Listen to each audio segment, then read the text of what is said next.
Telegram आप माध्यम टंका ठगिथिबा अभियुक्त अफ्ताब अली को झारखंड गिरफ कला कोरापुट साइबर पुलिस। अफ्ताब घर पश्चिम बंगरे से झारखंड रोथुबा निज संपर्क घर को जाइथिबा बेले गिरफ करा जाइथिबा सांबादिक सम्मेलन में सूचना दैछंती अतिरिक्त एसपी।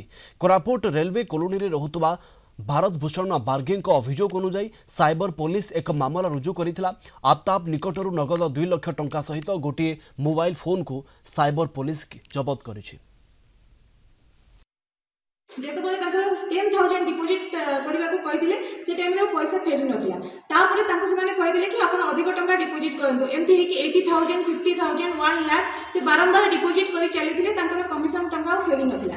से लास्ट को जेतबले देखिले से टोटल 6,90,000 डिपोजिट करि सारछन्ते एवं तांकर कमिशन पैसा मध्ये आसी नै एवं तांकर मूल टंका सेटा मध्ये फेरि पार नै। से जानि पाले जे से फ्रॉड रो शिकार होई जली तन चाली छी। हमर तदन सरी नै तांकर सेटा आ जे एसोसिएट थिले आमे तांको मध्ये खोजुछु। तांकर फोन नंबर आमे बे सीडीआर मध्ये बाहर करिछु एवं तांको सहित जो माने एसोसिएट थिले आमे सेमान को मध्ये खोजि कि खूब शीघ्र बाहर करियो।